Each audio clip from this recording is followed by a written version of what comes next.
Değersizləşdirmə və bəraət qazandırma. Mən sizdən xahiş edirəm ki, özünüzü müşahidə edin.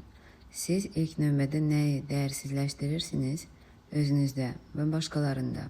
Siz nəyə bəraət qazandırırsınız? Çox vaxt insan öz imkanlarını və arzularını değersizləşdirir ki, yerində saymağa davam etsin və rahatlıq zonasından çıxmasın. Həmçinin biz bəzən öz mövcud vəziyyətimizə bəraət qazandırırıq. Niyə hələ də buradayım? Və dərhal səbəblər sadalanır. Uşaqlar, qardaşlar, anam, atam, dədəm və s. Bəs niyə mən başqa yerdə deyiləm? Bu iki amil baxış bucağımızı məhdudlaşdıran əsas maneələrdəndir. İki amil. Birincisi bəraət qazandırmaq, ikincisi değersizləşdirmək. Çox vaxt biz bəraət qazandırmaları eşidirik. Məndə uşaqlar var, məndə həyat yoldaşım var. Bu arada bu mükəmməl bir proyeksiya nümunəsidir. Siz oturub deyirsiniz, onlar məni dəstəkləmir, onlar mənə mane olur. Əslində isə bunu edən siz özünüzsünüz, sadəcə onların əlləri ilə. Bu fikirlər öz inkişafını ləngidən insanlar üçün güzgü rolunu oynayır. Daxili qorxularımız, keçmiş travmalar və öyrəşdiyimiz düşüncə tərzi bizi bataqlıqda saxlaya bilər. Ona görə də belə bir sualları özümüzə verməliyik. Mənim məqsədim var, yoxsa sadəcə vəziyyətə uyğunu yaşayıram? Həqiqətən mənə kim mane olur? İnsanlar yoxsa mənim qorxularım? Özümə və arzularıma nə qədər hörmətli yanaşıram? Bu suallar insanın öz daxili maniyələrini necə yaratdığını və sonra bunları başqalarının üzərinə attığını izah edir. Əslində sizi saxlayan ailənizdir, nə dostlarınız, nə də cəmiyyət sizi saxlayan öz qorxularınızdır. Değersizləşdirmə insanın özünü kiçiltməsi və irəli getmək üçün kifayət qədər güclü olmadığını düşünməsidir. Bəraət qazandırma isə vəziyyətini dəyişməmək üçün xarici səbəblər tapmaqdır. Ona görə də özünüzə bu sualları verin. Komfort zonası ifadəsi niyə absurddur? Elə bir axmaq ifadə var, komfort zonası. Bu ifadə məni doğrudan da qıcıqlandırır. Niyə qıcıqlandırır? Çünki insanlar komfort zonası adlandırır tamamilə komfort olmayan bir şeyi.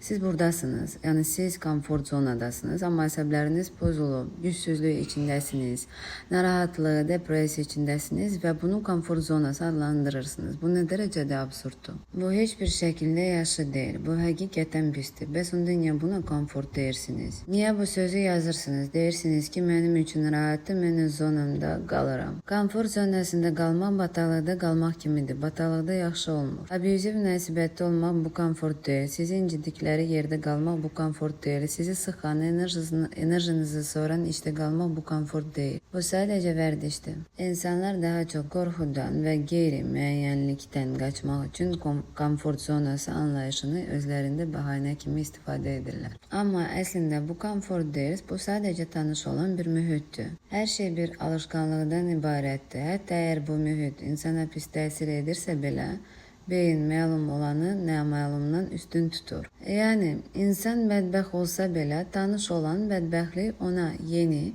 və naməlum olan xoşbəxtlikdən daha təhlükəsiz görünür. Özünüzə sual verin, mən həqiqətən komfort içindəyim, yoxsa sadəcə bildiyim yerdə qaldığım üçün buna komfort deyirəm? Mən özümə yalan danışıram.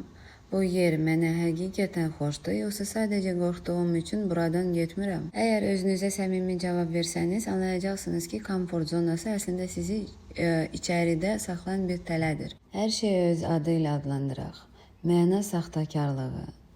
Mənanın dəyişdirilməsidir, məna saxtakarlığı. Yəni mövzunu saxtalaşdırmaq və özünə yalan danışmaq. Biz artıq məna saxtakarlığı barədə danışmışıq öncəki videolarda. Bu tam bir absurddur. Amma məsələ təkcə cəmiyyətin bəzi anlayışları səhv başa düşməsində deyil. Məsələ sizin reallığı necə adlandırmağınızdadır. Misal, insanlar bir-birindən asılı olmağı sevgi adlandırır. Xeyr, bu sevgi deyil. Amma ən pisi nədir? Ən pisi odur ki, siz öz həyatınızda da məna saxtakarlığı edirsiniz. Sizə pis olanda siz buna yaxşıyam deyirsiniz. Məsələn, uşaqlıqda biri zorakılığa məruz qalıb və illərlə özünü inandırıb ki, bu normaldır. İşte sizi əzirlər, sıxırlar, siz isə deyirsiniz, mənə burada yaxşıdır. Abuziv münasibətdə qalırsınız və deyirsiniz, mən özümü burada rahat hiss edirəm. Sizə pis olanda, siz buna yaxşıyam deyəndə, siz maskada olursunuz, yəni personada. Amma bəraət qazandırma, değersizləşdirmə isə və şeyləri öz adı ilə çağırmamaq, bunlar egoda olur. eqoda gizlənir. Və müvafiq olaraq bütün güc, qüdrət, açıq dəniz, yəni kölgədə yerləşir. O an ki, siz özünüzə baş verənləri olduğu kimi etiraf etməyə başlayırsınız, deməli siz kölgədəsiniz. Və siz özünüzə komfort zonası, mənə pis olan yer, əslində yaxşıdır kimi nağıllar danışdıqca heç vaxt personadan, süni kimlikdən çıxmayacaqsınız. Siz kiçik miqyaslı problemlər çərçivəsində qapanıb qalacaqsınız. Elə qumu qazıb orada balıq axtaran kimi həyatınızı yaşayacaqsınız. Burada persona anlayışı Jung'un psixologiyasına aiddir. Persona insanın cəmiyyətə təqdim etdiyi maskadır. Yəni əsl məni deyil, ətrafın qəbul etdiyi obrazdır. İnsan özünə gerçəkləri etiraf edəndə personadan çıxır və kölgə ilə üzləşir. Kölgə isə şüuraltımızda gizlənən və bizi idarə edən dərin hisslərdən ibarətdir. Qumu qazıb burada balıq axtarmaq metaforası isə səhv yerdə çıxış yolu axtarmağı simvolizə edir. Yəni insan həqiqi gücünü inkar etdikcə lazımsız çərçivələr içində qalacaq və nəticədə həyatında irəliləyiş olmayacaq. Müvafiq olaraq personadan kölgəyə keçməyin başqa bir yolu da budur. Biz nəyə haqlı çıxartdığımızı, yəni nəyə bəraət qazandırırıqsa, bunu müşahidə etmək və bunu etməyi dayandırmaq. Yəni müşahidə edirik və bunu etməyi dayandırırıq. Nəyi dəyərsizləşdirməyimizi müşahidə edirik və bunu da dayandırırıq və şeyləri öz adı ilə çağırmağa başlayırıq. Siz özünüzə nağıl danışdıqca, güya personada olmaq sizin üçün rahatdır. Güya qumda balıq tutmaq çox gözəldir. Siz heç vaxt açıq dənizə çıxa bilməyəcəksiniz. Bu heç vaxt baş verməyəcək. Həqiqi siz bütün bunların birlikdə olduğu haldır. Personanı məhv etmirik çünki o bizə lazımdır. Sadəcə hər şeyi birlikdə qəbul etməyə öyrənmək lazımdır. Bu məqam inteqrasiyadan bəhs edir. Yəni biz nə personanı inkar etməliyik, nə də kölgədən qaçmalıyıq. Bunların hamısı bizim bir hissəmizdir. Persona sosial maskamızdır, kölgəsi bizim gizli tərəfimizdir. İnsan təkcə müsbət tərəflərini qəbul etdikdə özünün gerçək bütövlüyünə çata bilmir. O daim ya mükəmməl obraz yaratmağa çalışır, ya da öz reallığını dəyərsizləşdirir. Əsl azadlıq hər şeyi birlikdə qəbul etməkdir. Personanı məhv etmirik, yenə təkrar edirəm. O bizə lazımdır, amma 10, 20, 30% maksimum, ondan artıq yox. Yəni maskanı 10-30% işlətməliyik, ondan çox yox. Bəs niyə biz bəzi şeyləri dəyərsizləşdiririk və bəraət qazandırmaq istəyirik? Çünki qorxuruq. Dəyərsizləşdirən də, haqlı çıxaran da eqodur. Bu şəxsiyyətimizin bir hissəsidir. Eqo bizə nə üçün lazımdır? Əslində eqo bizim müdafiə sistemimizdir. O hətta böhran anlarında belə bizi qoruyur. Hətta biz yaxşı bir şeyə can atanda da eqo müqavimət göstərir. Niyə? Çünki o dəyişikliyi istəmir. Bizim vəzifəmiz bu nənəni, yəni eqonu məhv etmək deyil. Bizim vəzifəmiz bu nənəni sakitləşdirməkdir. Ona çay vermək, toxumaq üçün yun vermək, qoy sakit oturub çayını içsin, toxumasını toxusun. Amma biz istədiyimizi edəcəyik. Biz bunu anlamalıyıq ki, bizim daxili dünyamızda fərqli xarakterdə müxtəlif personajlar var və onların hər biri öz rolunu oynayır. Əsas odur ki, biz öz əsas rolü oynamağı unutmayaq. Bizim içimizdə müxtəlif xarakterə malik olan müxtəlif personajlar var. Yəni, yəqin ki, bu ifadəni eşitmişsiniz də, bizim içimizdə müxtəlif xarakterə malik müxtəlif personajlar var. Yəqin ki, eşitmişsiniz. Bu insanın daxilindəki müxtəlif mənlərin, maskaların, rolların, daxili fiqurların olduğunu ifadə edir. Məsələn, içimizdə bir qorxaq mən, bir lider mən, bir şirin uşaq, bir tənbəl, bir təhrik edici qadın, yəni fahişə. Fahişə kölgəsindən söhbət gedir. Kimin bir çox fərqli obrazlar yaşaya bilər. Buradan sual yarana bilər, qorxu yarana bilər ki, bəs birdən mən o fahişə kölgəsini üzə çıxarsam, birdən münasibətlərim alt-üst olar, ailəm dağılar, insanlar məndən üz çevirər. Bu daxildəki qorxunun səsidir. Sən bu tərəfini tanımaq, ifadə etmək istəyirsən, amma dərhal qorxu səni saxlayır. Birdən bu məni hər şeydən məhrum edir. Qadınlar çox vaxt öz seksual, azad, cazibədar tərəflərindən utanır və ya qorxurlar. Bu tərəfi göstərmək sanki ayıbdır, amma bu hissənin tanınmaması insanı parçalayır və yarımçıq saxlayır. Mən bir daha sizin özünüzü kiçik mövzularda, kiçik problemlərdə saxladığınızı göstərirəm. Siz özünüzü inkişafdan, dərinlikdən, daxili gücdən saxlayırsınız. Nə ilə?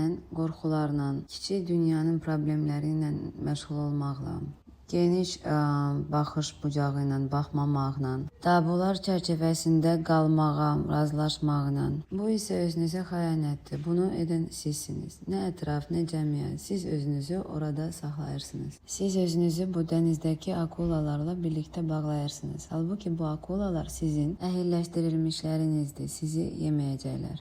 Dənizdəki akula çox obrazlı bir cümlədir. Bu sizin içinizdəki qorxduğunuz hissələrdir.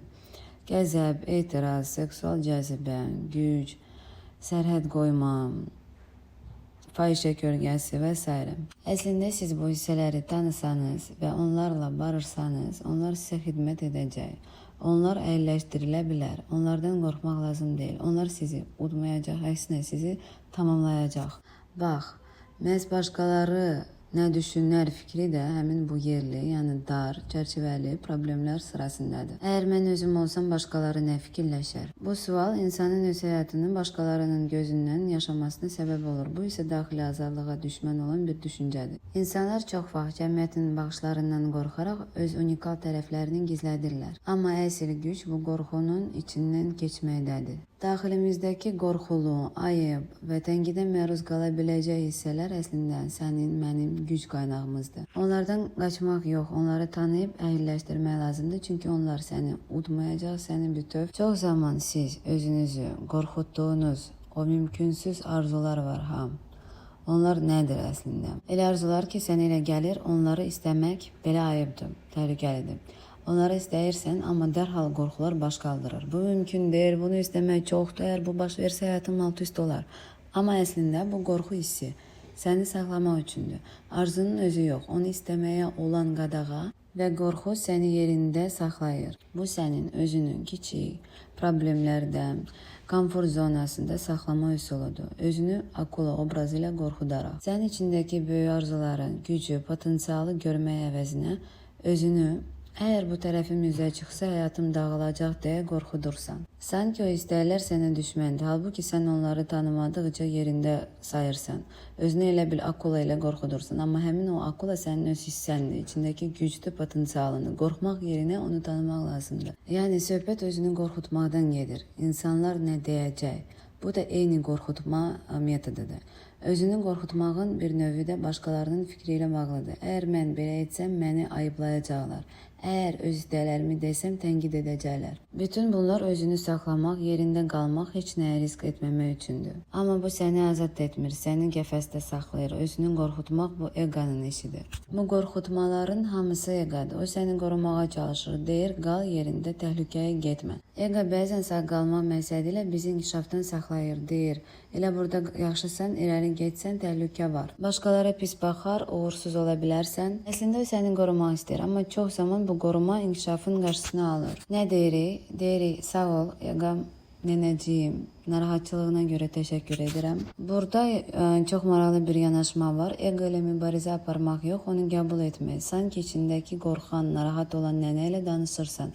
Deyirsən, sağ ol, mənim üçün narahatsan, mənə pis olsun istəmirsən. Amma sən bir otur, çay iç, toxumağınla məşğul ol, bu işi mən həll edəcəm. Bu çox sevgi dolu bir yanaşmadır. Mübarizə yox, anlayış və qəbul. Və salam, budur cavab, budur dialoq. Sən demirsən, nənə qorxut məni, daha da qorxud. Yəni sən artıq o daxili qorxuya təslim olmursan, artıq onu böyütmək istəmirsən, daha da qorxut məni demirsən. Əksinə deyirsən, bu qorxu lazımsızdır, mən onu anlayıram, amma onunla getməyəcəm. Bu dənizdə akulalar da var, kitlər də var, hər şey var, amma hamısı fərlidir, hamısı doğmadır. Onlar sənə təbi olmağa hazırdır. Sənin içindəki bütün hisslər, istər qorxu, istər qəzəb, istər etiraz, istər güc, onlar sənin parçalarındır. Onlardan qorxmaq yox, onları tanımaq lazımdır.